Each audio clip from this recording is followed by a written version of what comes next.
Welcome to Rock the Life, a podcast for fans, by fans. I'm Katya. I'm Amy. And Amy, in today's episode, we have another friend, Blast from the Past, who has been there and has seen so much of the same music, so much of our whole creation story of where we are at. And who do we have on today? Oh my gosh, Greg Lindsay from Rusted Stone. You guys, it's hard to explain how amazing or excited I am about having Greg on.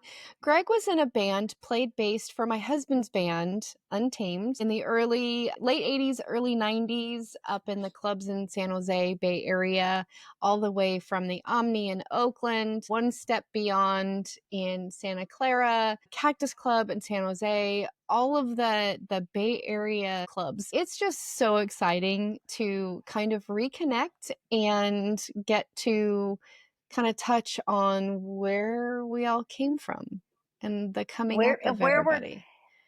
And where we're going now, because in a few weeks, Greg and his band Rusted Stone are going to be playing at the Whisky. They are opening, doing a support slap for Babylon AD. Babylon AD. And if you've been listening along and following us for a little while, you recall our interview with Cher Bach. You know that Cher is currently managing Babylon AD, and Cher and I are going to connect at that show. So it's a big show for multiple reasons. Wait. I cannot wait. Yeah, I can't wait. It's going to be so exciting. On a girly level, I'm like, what am I going to wear? Kind of a thing, but it's going to be great. It's going to be great. Okay, so with that, Amy, let's talk with Greg. In. Yeah, you guys, meet Greg. Hi, Greg. Welcome to Rock the Life. How are you doing? I'm doing great. How are you? Oh, we're doing great. Good. So, Amy, I'm going to let you start this one off. Okay, I'm super excited. Greg, how do we know you? Oh, hey, everybody, this is Greg. Greg, this is everybody. Okay, now, how do we know you? You know me probably through your husband that I used to play in a band with back in the day, early 90s, called Untamed. I was the bass player. They were like a 2-3-man jam set when I first met them, and we started getting stuff together, got a couple of songs together, went and started playing out, and I believe that's when Clay met you, and that's when I met you. I actually posted on my Instagram page that he found the BAM from, it has Babylon AD on it. Bay Area Music Magazine. Yep, and it has your demo release party date on it, and it has the Vicious Rumors benefit show. That's the night that we met. So it was at that show and at that hotel after party that we all kind of met and hung out. We never had those. None. Wait, ever. Amy, was I at that one? Which one was I at? Yeah, okay. I think it was that one. You might have left. I don't know if you were at the after party or not. I think our friend Jen, who did our Poison episode, she was with us, and we had to take her home and then go back to the hotel where the party was. So that's right. Nope. Yep. I was part of that. Yeah. So that's fun. So Greg, I'm gonna flash you back a little bit because we have kind of this part of this story is you left the band and we kind of everybody lost touch a little bit, right? And so now there's this reconnection and a really cool part of the story. But I have something to show you first. Are you ready? No. Okay. Oh, no, Amy, I'm like moving the screen now too. Can you see it? There it is. Who's that? Joe Elliott? That's a perfect response, actually. Okay, wait. Oh, wait, hold on. What's funny is, Wait, does anyone remember where and when that picture was taken? Oh, this one I remember. Fremont's Peak. Yeah. Yep. I remember that one. It was a very cool one. I remember Clay's parents actually had it blown up and put in their living room. They did. Oh, well, that is a great shot. That is So funny. Anyway, that was the blast from the past. Welcome to your future. No, I'm just kidding. This is your life. This right? is your life. So, but Greg, I do want to ask you, how did you first get into music? Like, what sparked your passion to become a musician? Oh, great question. I was just reminiscing about this the other day. Like, when did it happen? Yeah. Right? So I always liked music growing up. There was a guy across the street from where I lived that used to sit in his garage and play his guitar with the garage door open so everyone in the neighborhood could hear. So we all gather around on our bikes and kind of listen to him. He was okay. We all thought he was cool because we didn't have guitars. So right. that's kind of how the interest started. And then I really got into I liked Kiss a lot. Okay. And Scorpions, but I never got into really playing an instrument or anything like that until high school, when a buddy of mine came over after school one day, and he had this videotape. He's like, "You have to see this." And I'm like, "Okay," and it was called "Unchain the Night," which was Dawkins' home video.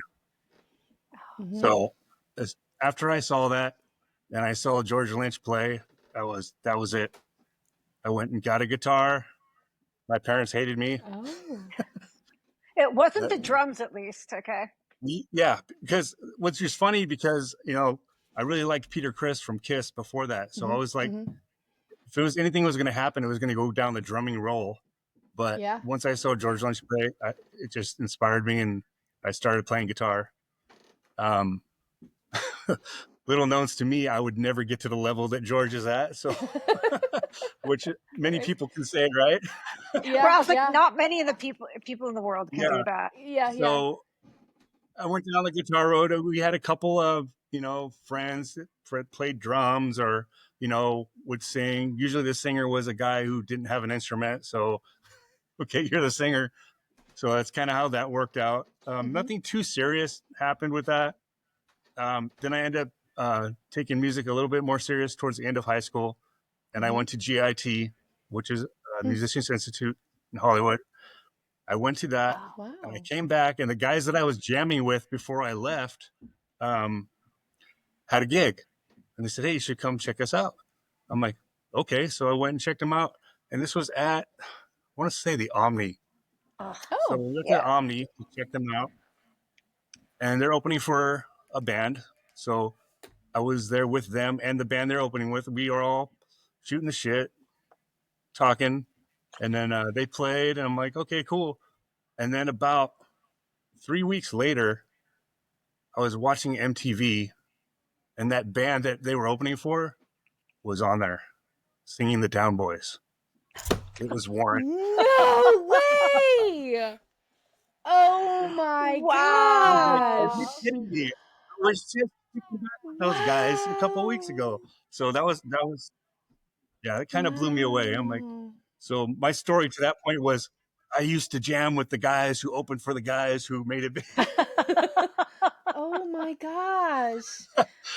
That would have That's how everyone gets connected and starts out, right? Yeah. Wow. Amy and I met at a Warrant show. Oh, wow. When we were like 15, 16. Yeah, like 89 or something crazy like that. Yeah. Oh my gosh, I bet it was that we were all going to the same scene. Yeah. Wow. And then how I got to, so you're probably wondering how I got from George Lynch to playing bass. Yes, I was going to ask that. And I'm wondering where the Untamed connection is here too, because I don't know this story. Yeah, so at my high school, there was probably 150 guitar players. Wow. 20 of them were way better than me, way better. There was one guy who was exceptional. So he actually, had a great career after high school playing guitar. So when we started trying to form bands and stuff, we found a shortage of bass players. So that's how I kind of took up the bass and started playing bass. And then after high school, kind of moved away from the area, got married, had a kid, came back to the Bay Area, and then moved down south to Prunedale. Okay. This is where the magic started happening. Yes, like this is the connection. Okay. And I have to tell you, the first time we drove through Prunedale, actually, the first time I remember it was in the car with Katya, headed down for one of our adventures. I think actually we had just come back from Seattle and seeing Def Leppard, and we were driving back down to UCSB. Yeah. And I looked at the sign and I was like, Prunedale? Who the hell lives in Prunedale? And it wasn't literally a month later. Nobody important. A month later. It was fate. It was fate. It seriously was. There. Okay, so you're in Prunedale. Okay. Sorry. Yeah. Interjection. Yeah. So kind of resetting my life at that point. So moved back in with my parents. So I had my guitars and my stuff there. And my sister said, hey, you need to meet my friend Clay. Clay, Jeff, and Brody. You need to meet them. Yeah. I think they have a band going or something. You should meet them. So we all met at Burger King one night down at the Main Street cruise strip. I don't remember what the name is. I think it's Main Street. It was Main Street. So I met them at Burger King. Yep. So I met them, and then we set up a time where I met them at at Clay's carpet barn on this back property. So he had this old barn that looked like a shack from the outside, and then you walk in, and it was like wall-to-wall carpet and all this music stuff just crammed in there. Almost looked like a cave. There was so much carpet, but really cool. We hit it off, and it kind of took off from there. I mean, they had bits and pieces of songs and stuff, and we kind of started writing from there. I mean, I don't know what happened with that. We were all from different areas, and it just kind of meshed. Jeff was really young, the drummer. I think he was 15 at the time. Yeah. Still in high school. So as we started writing and stuff, it just evolved into something that took us to a cool place. I mean, by 1990, that was like late 1990, early 91 maybe when I met them. And by 92, we were rocking. Yep. So where all did you play? So where all did we play? Yep. So you want me to start with our first show? Great story. Yeah, where was your first show? We'll say first gig, not first show. Okay. First gig is oh, this is gonna make me crack up. All right. So after practice, we all decided to go to this party we heard about. Oh. So it's in Prunedale. It's up in the hills a little bit, and it's at a trailer that's just out on some property. So we go in there, and it's packed, and everyone's drinking and trying to go down this little tiny hallway to the bathroom. You know how a trailer's set up, right? Yeah. It wasn't even a full. It was like a half trailer. So we're in there, and they're kind of looking at us weird because we're all, what do you say, dolled up? Yeah. You're ready to go. Yeah. So, the hair. I've seen these we pictures. Got the hair, we got the lip and lock. So here comes the question. Hey, you guys in a band or something? Well, yeah. We kind of looked at each other funny because we had like 5 songs, Well, yeah, I guess we're considered a band. You guys should go get your stuff. Come back here and jam. Okay. Let's do it.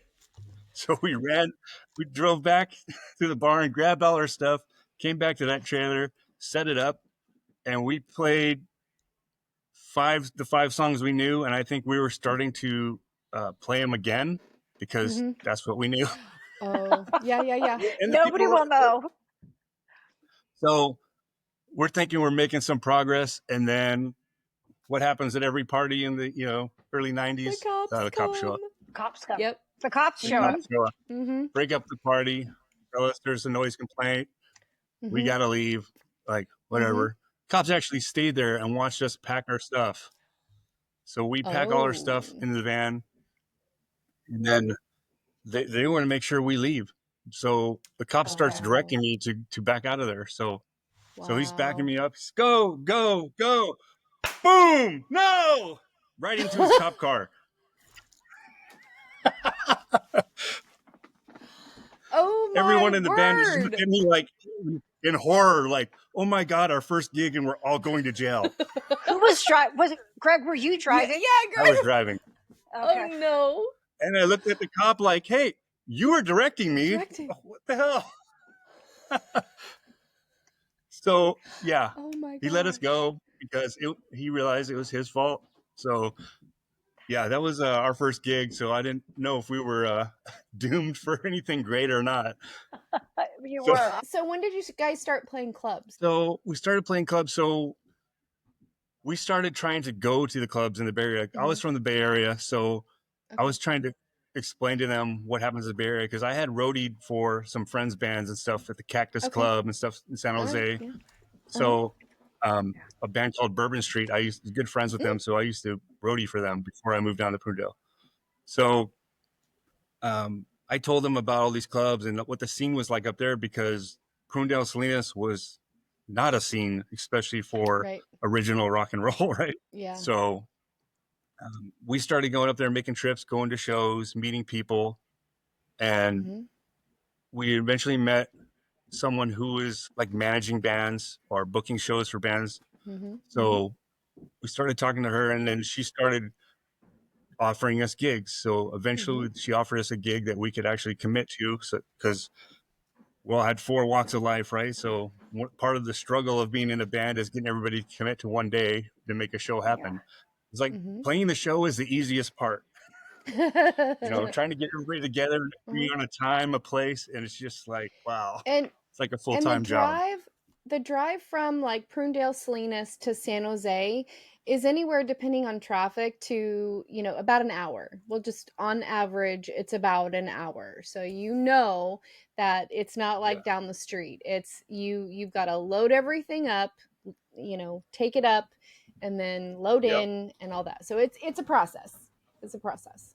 Yeah. Okay, keep going. Sorry. It's a commitment. And I remember most of the clubs only had a PA, so you didn't have a back line, so you had to bring all your own stuff. Yep.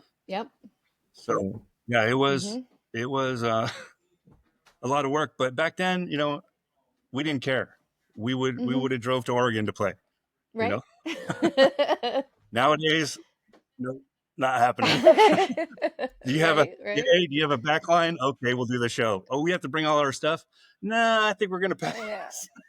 I remember a lot of that. What other clubs did you play in the Bay Area? Do you remember?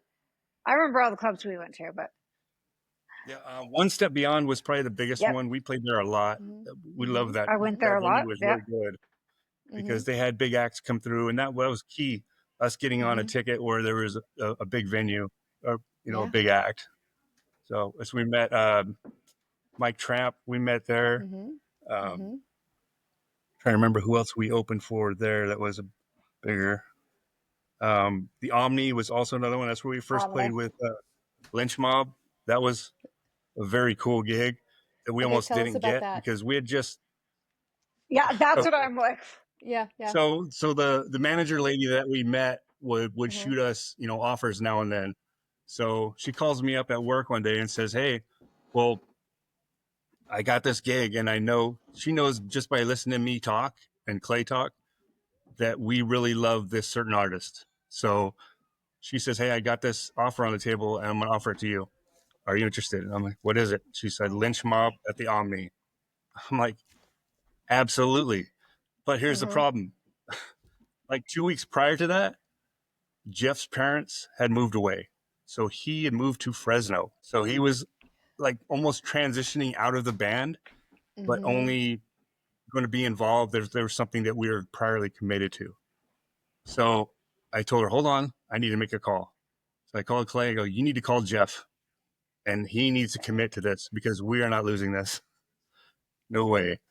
So we called Jeff, and he was on board. He drove down. We did a couple practices to prep for that show, and we did it. And there's some hilarious stories when we got. So this is like, I don't know if you've been to the Omni, but downtown Oakland, Friday, Saturday night. Interesting. That's all I'm going to say. Yeah. So just loading your gear in and out, lots of people watching what you're doing, and see what you got. Keep an eye on your stuff and what's. One guy stays with the van or the car that everybody's in, and you don't leave your gear. Yeah. So that being said, the security there doesn't mess around.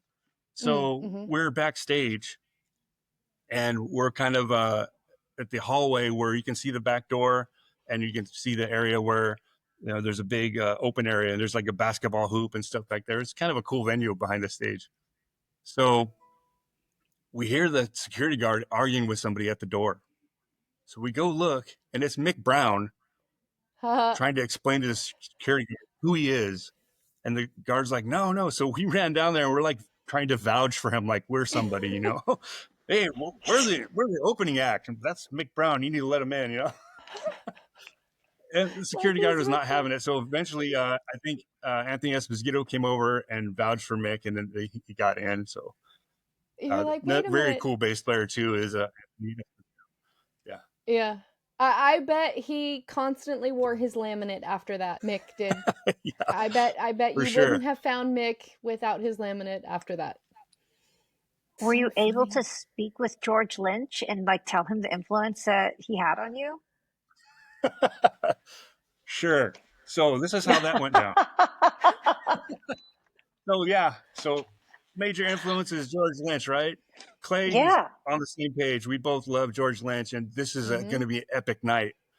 So we're there. So we've met Mick Brown. We've talked to Anthony Esposito. We're back there, and it's not really. We've seen George like walk by and go into the dressing room. That's about it. So at one point during the night, me and Clay are standing there, and someone comes up behind us and says, "Hey, have you guys seen Mick?" We turn around, and it's George Lynch talking to us, asking us a question. Yeah. And this was our response. We didn't say a word. Nothing. You just stared at him like, and kind of smiled and walked away. We're not worth it. We're not worth exactly. Oh my gosh. All that build up for nothing. I'm like, wow. Clay never really made told up me that for part. Years later, but he never told me that part ever. We didn't say a word. Oh my gosh. That's so funny. What's amazing is we both had the same reaction. But were you able to watch him play that night? Yes, absolutely. Okay. I almost went there to that show to watch him more than watch us. To play. Yeah. You know what I mean? Oh my gosh. Just to share a stage was amazing. That was really cool. Definitely a highlight in our in Untamed's career at that point. Yeah.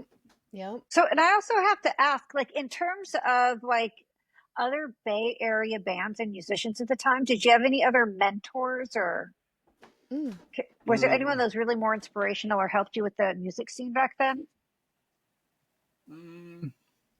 I mean, the band I mentioned earlier, Bourbon Street, just by growing up in the same neighborhood with them, I knew them pretty well, and then doing the roadie stuff with them. Yeah, that has to help. There was I don't know if you remember Classy Trash. Yeah. They were from Gilroy, and they played the same scene as us around the same time. There was their singer, Craig Rubio. I kind of knew him a little bit. But as far as influence of local bands, I mean, there were some really cool local bands like Flame that used to play. Yeah. Out of Nile Station. Yeah. Those guys killed it really good. Of course, Babylon ID is from San Francisco too. So. We're going to talk about that in a few minutes. I have a really fun memory actually involving Babylon AD, even though I've never seen them live, and it involves you. But so at some point, I mean, we have these synchronicitous, if that's even a word, moments, because it's like, Greg, you eventually left Untamed, right? You left and were what year? What year did? It would have been 93. I want to say 93-ish, 93, 94 around that. I was not living in the same area anymore, so. Okay. And then, so Clay and I were married in 93. Yeah, maybe it was 94. And then it was between 93 and 94. So the previous manager had started, she had favorites, let's just say. And if you were no longer a favorite, you really didn't get any more phone calls and any more shows. And that's kind of what started happening to Untamed. You guys, can we get petty? You guys had the best show that I've ever seen you guys. We can always edit later. Yeah. Well, she really had a favorite. Cherry Bay was her like top thing. She was really giving a lot of attention to Cherry Bay. And there was one show at One Step where you guys opened and killed it. So Untamed had like a drape in front of the stage. And all of a sudden you heard the roar from the cat, right? Get it, Untamed. And a roar, right? And then you started with Cry of the Streets and they harmonized it perfectly. And so that you heard the roar, the drape dropped, and then all of a sudden with no back, like no instruments, it's the Cry of the Streets. And I don't judge my singing.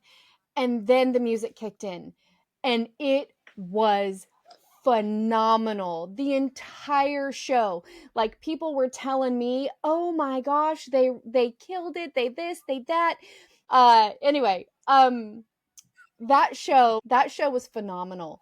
And I think that was the last time you guys worked with Lauren, because you guys outperformed Cherry Bay. Everybody who was there knew it, but she still didn't really give you guys much. And so there were times where after that, I kind of took over and was booking different shows. And we went down to, after you left, Untamed went and performed at the Whisky. And it was the last show the guys did. But that show was regrettably without Greg. And so we went all these years without seeing at the Whisky? And at the Whisky. Mm-hmm. And we went all these years without seeing Greg.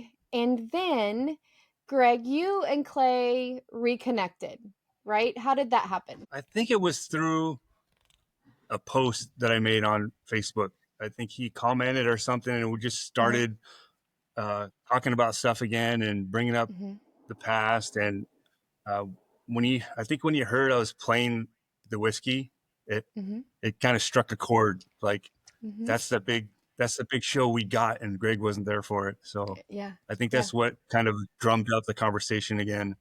And we've been going strong again ever since then, talking and you know, about music, about stuff in the past. But man, he's that guy is still going strong. I'm so impressed and amazed with him. With his songwriting, it's awesome. Yeah, it is awesome. He didn't. So, now, Greg, I do have to ask you: are you playing guitar or bass right now? I'm playing bass right now. And what is you're going to be playing at the Whisky, or you played at the Whisky again? What is the name of your band? What are you doing? The band I'm in now is Rusted Stone. Yeah. Okay. And we've played at the Whisky many times, including that Lynch Mob show. Yeah. Okay, so that's what I'm getting to. Okay, so Untamed opened for George Lynch or Lynch Mob at the Omni, and then Rusted Stone opened for Lynch Mob at the Whisky.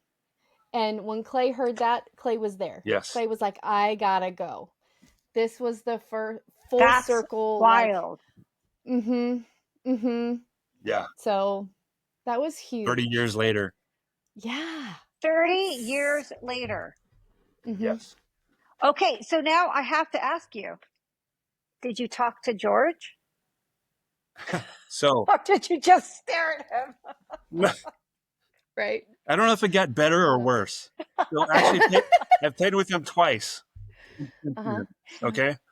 So the first time at the Whisky, the one that Clay came to, I didn't get to see George. Usually I wanted to get there at sound check to see them sound check, because you can get in the Whisky and put my stuff upstairs or whatever and kind of meet them that way. But we got there late, so they were done with sound check. So we went down the street to get something to eat. And as we're walking, I see George Lynch sitting at Justin's Tacos on the patio.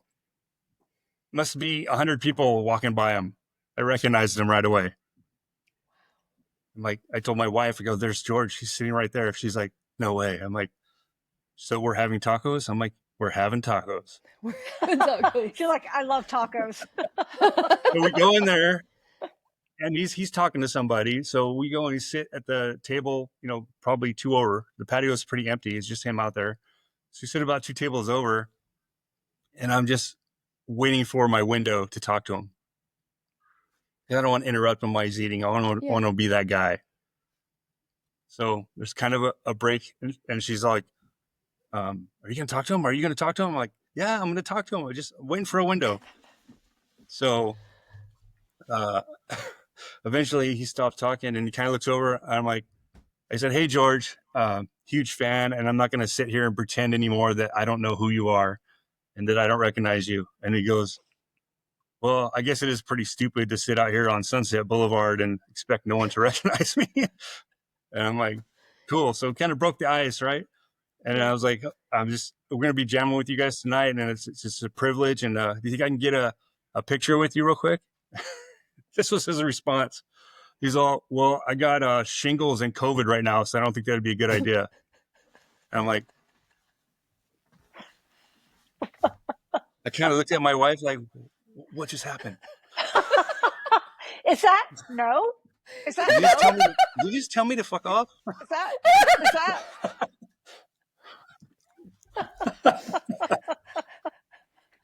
So I'm like, fine. So we got up and we left. I'm like, okay, that's the way it's going to be. It's going to wait. And I looked at her. I'm like, so he's got shingles and COVID, but he's going to play the show tonight. I'm like, I'm confused.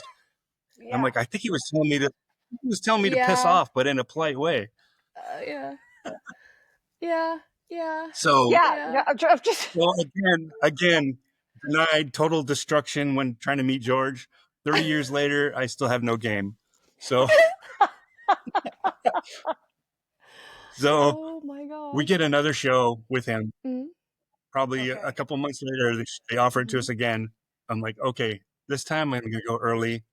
I'm going to meet him early. I'm going to meet him in his element. Sound check. So I go in there. I walk in with my buddies, and this time I came with ammo. I brought my Tiger ESP guitar with me. So nice. So I get there. So he's just about getting done with sound check, just kind of standing on the stage. So I pull the guitar out of the case, and I just kind of show it to him as I walk towards the stage. And he just he looks at me and goes, I'm going to come down there to you. Nice. So he starts walking down the stage, down the steps, and I go, George, I don't want anything from you. I just want to know if it's okay if I play this tonight.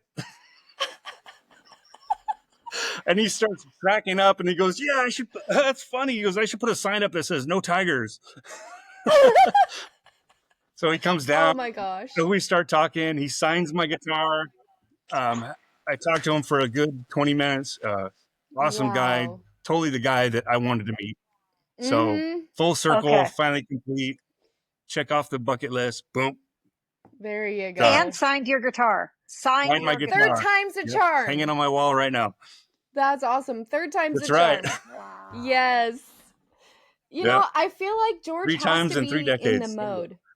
Yeah, George has to be like in show mode. And if you catch him not in that mode, he just doesn't he's not I think he's actually more introverted a little, and he just doesn't yeah. It's that geniusness, right? I mean, it's that something. Yeah. So I am so glad. I can't wait to share Total the pictures. Yeah. Oh my gosh, how funny. That's so funny. Oh yeah, I sent you those pictures, Yeah, so we'll be sharing those and posting those. And then so you guys have played the Whisky quite a bit, right? And you have a show coming up. Yes. Correct? Okay. Tell me about that. Yes. So Babylon AD. So normally when we get offered these shows, we get like third billing, middle of the night, around there, maybe right above middle billing. So this whole time we've been kind of shooting for man, we want that direct support. We want to be that band right before the big band goes on, and the crowd's rocking. So we got that for Babylon ID. We are direct support. So Babylon ID is one of those bands where, not everybody knows them. They didn't have the huge hits, like a Warrant or Slaughter, but I always liked him ever since I first saw him. Bang Goes the Bells, baby. When did you first see them? When was the first time you saw Babylon AD? So I think it was. I was trying to remember. I think it was Nile Station, and I think that's when I first saw Flame. I think they were opening for Babylon AD. Okay. I remember this Clay was with you? Just yesterday. That yes, I believe he was. That would have been for his birthday. For some reason, because I don't know who else I would have went with. Birthday. So. It was Clay. I remember this night. So check it out, because I was really bummed that it was Flame and it was Babylon AD, and Nile Station was just only 21 and over. You had to be 21 or you could not get in. Yeah. And you and Clay drove up to Pleasanton, popped into my house so that we could say happy birthday. Katya was there, and you guys left. It was like, okay, happy birthday. Now, Clay and I met November 6th. So we're just kind of, it's new, right? And that's when we met. This was probably like a week after the first time we actually hung out. And so you guys drive up, and then you drive out to Niles because it's in Fremont. So 20 minutes from my house. And Katya's there, and we're like, oh my gosh, it's his 21st birthday. We know we can't go. And we're like, so bummed we can't go. So we're like, what do we do? So we literally went, and Clay drove. I remember specifically because he was in the Fiero. So we popped out to Niles Station. We watched, we're like, okay, they're there. And that's when we left. And we listened to Flame and Babylon AD outside the venue, outside of Niles, while decorating Clay's car for his birthday. That's what we did. Yeah. Yep. That was, yeah. That's what we did. That is awesome. So when is the Babylon AD show? That show is August 8th. Oh my goodness. And Clay and I are going to be there.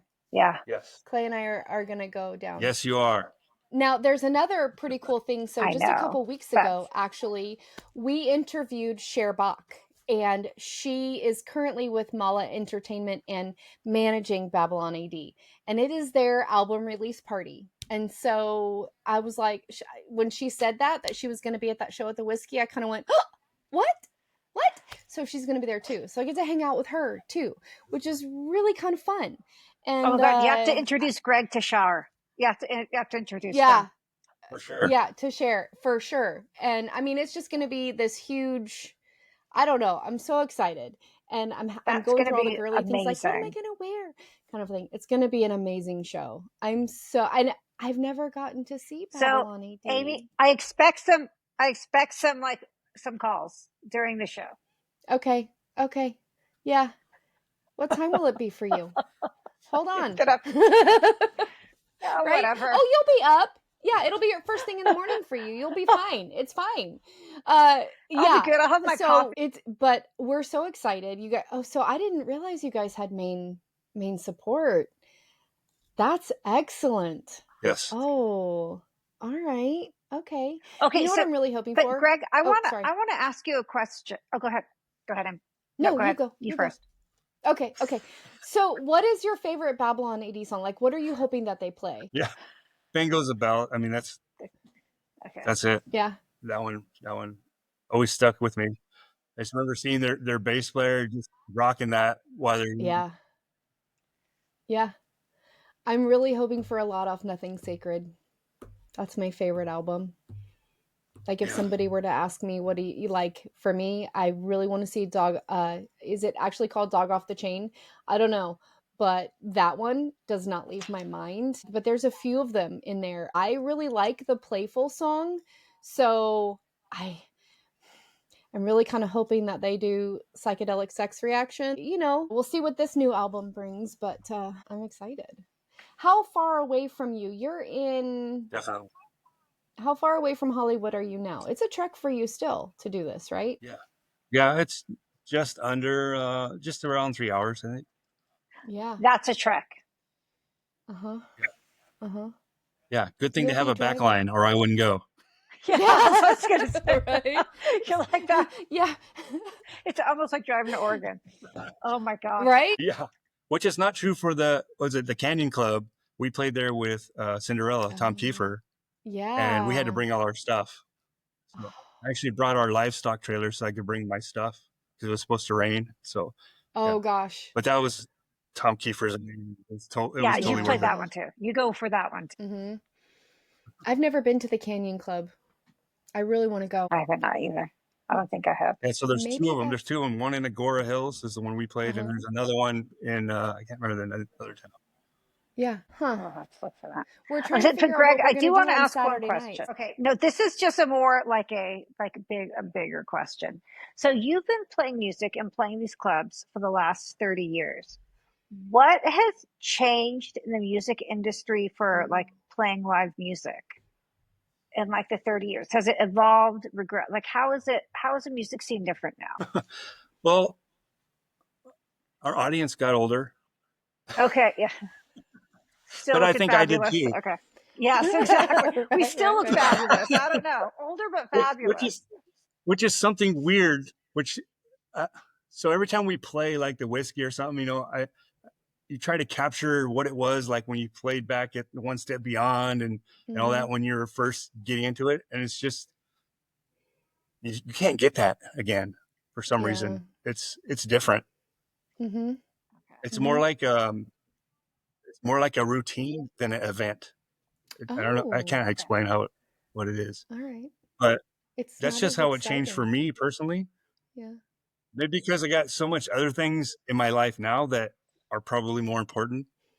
Yeah, than I can back then, and that was the most important thing. You know what I mean? I could see that. It was all I wanted to do back then. So now I get multiple things, family, wife, dogs, kids, all that. Yeah. And do you think the venues and like the places, are they, I don't even know the right word to say, fair to musicians? Has it improved for musicians? Because I remember it always used to be like pay to play and things like that. So it still is. Okay. It was pay to play. So this is what's unique about Rusted Stone. I want to share this with you guys. So we are an original rock band, which are few and far between, right? So we have a set of covers we do also. So we have invested some time to learn some covers because this is what we do. We book shows at the local bars and other events locally. We go where they pay you to play. So we'll go play those. And then we take all that money and we totally keep it in the band. We don't distribute it to each other. We keep it in the band and we use that money to pay for the tickets for those shows down south that we really want to do. Awesome. Okay. So in essence, the band is paying for itself. That's so pay great. to play, really. So whoever the public is up here that's at the local bars, they're paying for us to play down there. We are not. Wow. That's great. Okay. That's a good way, yeah. So then it opens us up to take the tickets and give them out to our friends and people that we want to go. Like, here's the tickets, already covered. Don't worry about it. Just show up at the show and support. It's a way of giving back to the fans, Yeah. How often do you play locally? We try to do it at least once a month. Yeah. Fantastic. That makes sense. Yeah. Okay. So we get, 2 or 3, 4, 5 shows at, $300 to $400 a pop. It adds up quick. Yeah. That is great. Excellent. Okay. That's a great way to do it. And then we invest in the same money we use for recording. Yeah. All right. So Greg, I'm going to ask you, go ahead, Aim. This is my final question, then I'm going to let you go, Aim. Okay. So Greg, I love how you guys step on each other. It's well, there's a delay always too, so it's always like, what? Huh? Wait, okay. Like who can delay faster? Right? Yeah, it's funny. And but this is let's talk again. Okay, so this is my last question. So music now, is there any band, musician, music scene right now that keeps you excited to keep playing? Is there anyone that you're watching and you're like, yeah, they're doing some great music? Like a newer band or bands that are still going? Anything. What excites you now to keep playing? The guys who inspire me are the guys that I mentioned before, the guys that we go play with, the big bands. Stephen Piercy lives here locally where I live, and he just played at the county fair. Unfortunately, I wasn't able to go, but seeing a guy like that still going, and then rocking the fair. I think David Lee Roth is playing there too next week. Wow! Oh my goodness! So seeing those guys still go at it, and then like seeing somebody like Tom Kiefer, I don't know how to explain it, but that guy is all heart. He leaves nothing on the table. I didn't. Well, I saw him back in the day when he was in Cinderella, but from a distance, at the big arenas and stuff. It's not the same. When you see him in a small club like that, and you can see the sweat and the effort coming off of him, and just everything laid out, it's just like full blown respect for that guy. Yeah. And then again, it's frustrating because I'll never be that guy. And that's where the respect comes from, Yeah. Give it all you got. Hey, people are flying to come see you soon, so I think you are that guy. Right. I'm gonna go back a little bit. Do you remember who was opening the second time that you played with Lynch Mob, or was it George's birthday by chance? Do you remember? Maybe that was at a different place. It wasn't his birthday, but they were doing a biopic on him on Lynch Mob, and there was a bunch of cameras in there. So they were, there's more cameras than usual at the Whisky. So there was some kind of special event. They were doing a biopic. I think they spent the whole day with him and stuff. So that might have been why he was so stressed out. First time, didn't want to talk to me.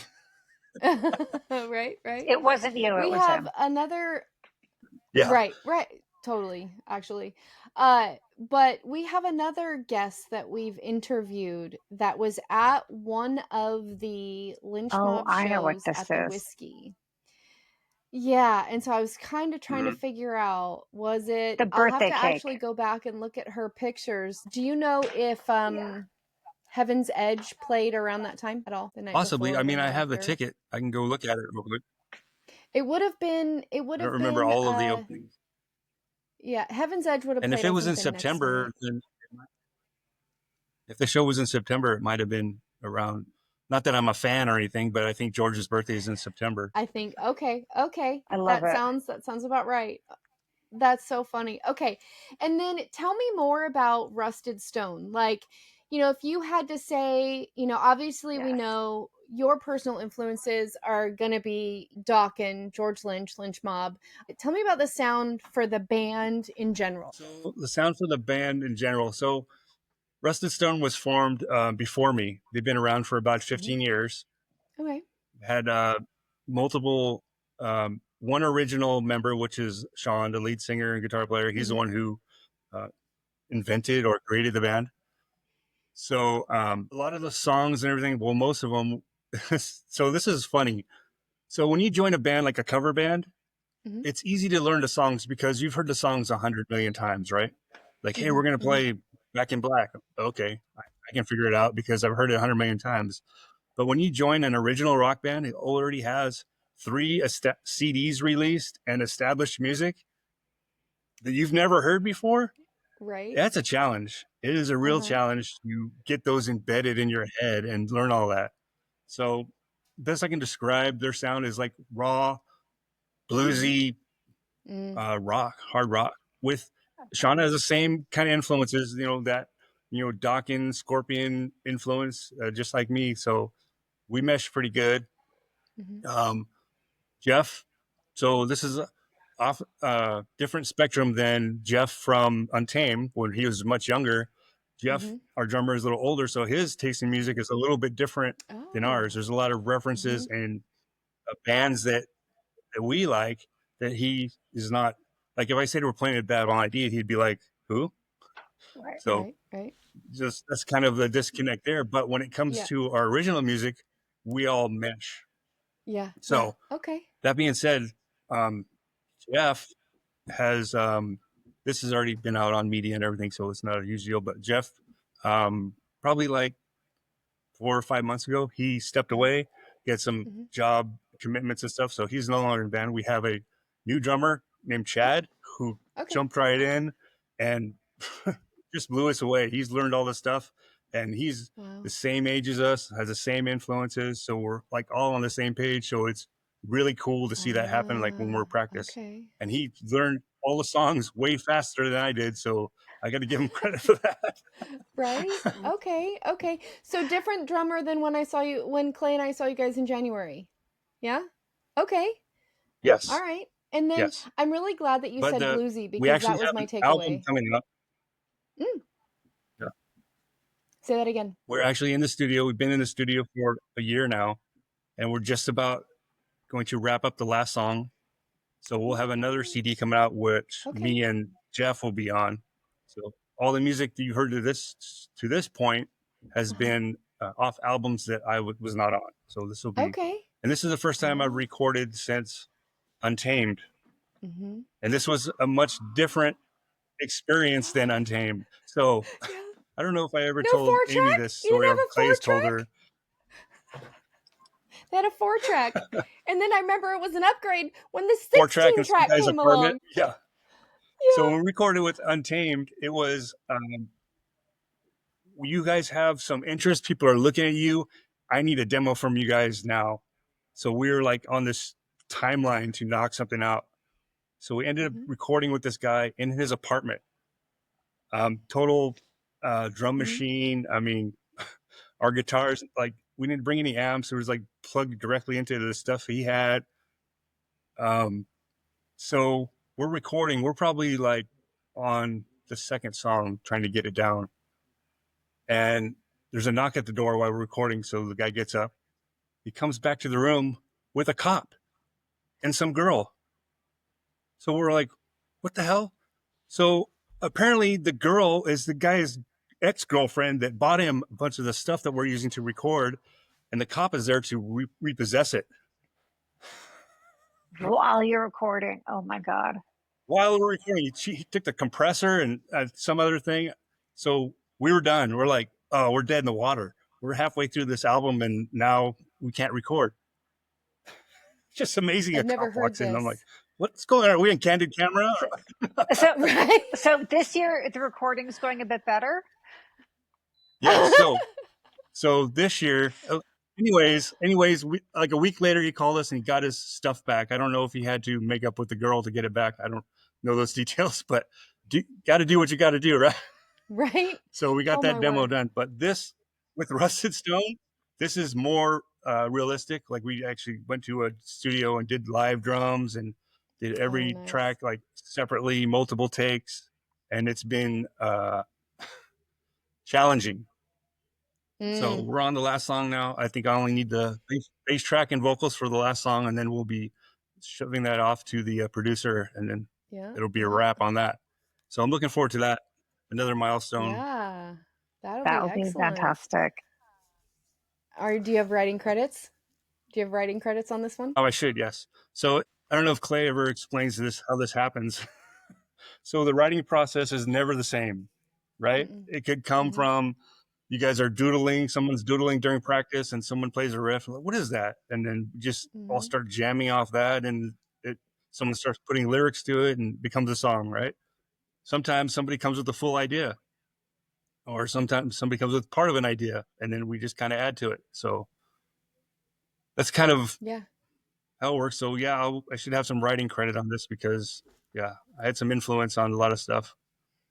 And that was kind of when I first got into Rusted Stone, and I actually had to try out for them. It took like, I don't know, almost a month before they picked me to be in the band. So nice. So once I got it, I explained to them from the beginning, I get that you have these original songs and, there's a certain, expectation of what the bass line is or what you want it to sound like.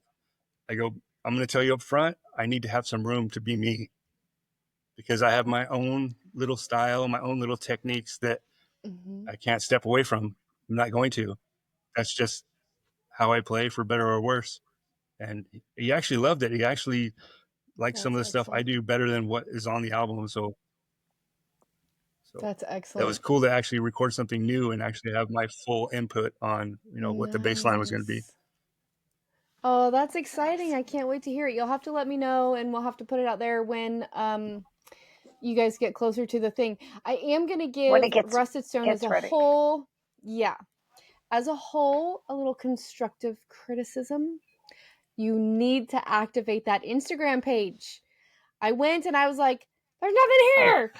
So I'm like, we need more on that Instagram page. So I don't know who you want to put in charge of that, but that definitely needs to be more active. Because I mean, that's where, at least for me, I will let Sean know. Okay. Yeah. At least, for me, and I know a lot of people like me, that's where they go to get a lot of their information. They're like, oh, who's this band? Or like, oh, hey, oh my gosh, I saw Eddie Trunk wearing this really cool shirt. Who's that? And then you kind of look up the page and then there you go. So tell me about that really quick and then we'll wrap it up. Yes. Eddie Trunk was wearing your shirt. Yes. So I didn't even know that was a possibility to happen. So Sean has a mailing list that he keeps updated and does research. He likes to call himself Magnum PI. It cracks me up. Whenever he's researching stuff, he goes, I'm going to get into my Magnum PI mode. I'm like, okay. Okay. So but it works. It makes stuff happen. So yeah. So are you stepping on me? No. I was actually going to say something and I thought, no, it's not the right time to say that. So keep going. Magnum PI. Okay. So he has these multiple addresses and possible little other locations that Eddie Trunk, may receive mail or whatever, or visits to do his show from remotely. So, and then you got Jeff Pilson's or some other people. So he sent out this promotion package of our stuff to all these locations. So he didn't hear nothing about it. Nothing happened. And then on Eddie Trunk's page on Facebook, somebody posted that picture of him with the Nelson brothers wearing the Rusted Stone shirt. And then someone tagged me about it. He goes, dude, did you see this? I'm like, holy crap. So then I told Sean, and the rest is history. So that was not planned. Eddie just chose to wear that shirt we sent him on that given day during that event. And we got lucky and someone took a picture. That's great. That's great promotion. That's great. Yeah, that's great advertising and promotion. Right. I don't have time to get one right now, but I'm going to order a Rock the Life shirt and I'll put it in a package for Sean because I don't want to impede on the knowledge. But I'll be like, can you send this to the same address that you sent that Rusted Stone shirt to Eddie? So wouldn't that be cool to see Eddie Trunk in a Rock the Life shirt? So that would be amazing. I'd be like, oh my gosh, anyway, that's my thought on that. That's we have to get some Rusted Stone shirts I don't too. know. So we do actually. I want to cut one up. Eddie Trunk is for at least for me and Katya, what we do here. It's like, I want to do that when I grow up. Can I be Eddie Trunk? Yeah. Please. Anyway, sorry. Yeah. Okay. So when you finally meet him, you'll go, right? Seriously. Be like, actually, I would use the experience. Oh my gosh, I know a band who sent you a shirt and you posted a picture wearing that shirt. That would be my icebreaker. See? Yeah. There you go. You just needed the icebreaker, which is what your guitar did for you. So there you go. And here's their new CD. You need to play it, Eddie. Right? By the way, come on my show. Yeah. Oh my gosh. Greg, I'm so excited to see you in a couple of weeks. I cannot wait for this show. I'm wildly looking forward to it. And thank you so much for coming on our show. And anybody who's going to be in the Los Angeles area, join us at the Whisky on the 8th. And, let's go have a good time. I'm excited. Super excited.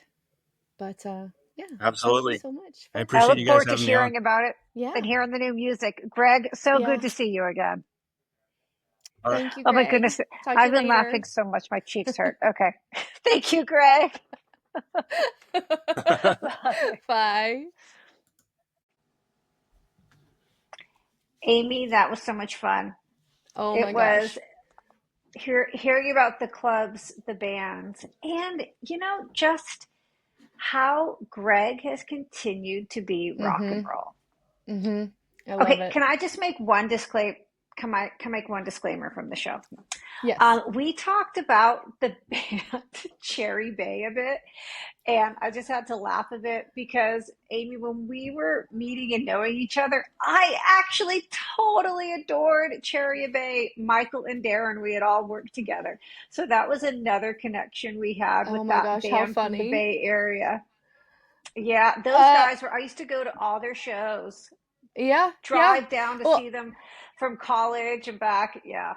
Yeah, I think we'd seen them a handful of times. I mean, they were always, I felt, evenly matched, but that show, man, they blew it out of the water. It was phenomenal.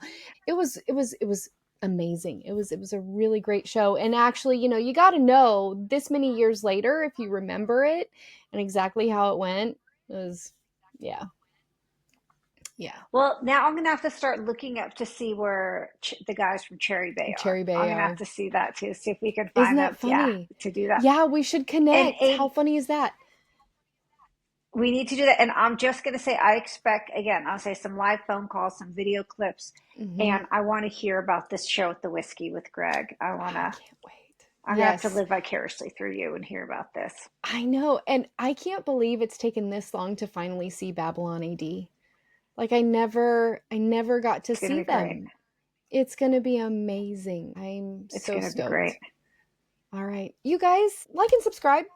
If you are in the Bay Area and you happen to know what happened to the band members of Cherry Bay, let us know. Connect. That way we can find them as well. We really want to put together like a Bay Area show. So we're looking to do that, reaching out to specific bands that we remember from those days. Come along, hit the notifications button so that you never miss a show, so you know what we're doing and where we're going to be. Make sure that you send us an email if you have anything that you'd like to share. If you'd like to be on the show, amy.rockthelife@outlook.com. Make sure that you also get your Rock the Life merch at rtlmerch.com. Is that it? That's it. All right. I will Katya, talk to you again soon. You will. Don't forget. Rock the Life. Rock the life. Oh my gosh. I wish you could be here, babes. I wish you could come to the show. Me too. I know. Me too. All right. Okay. Bye.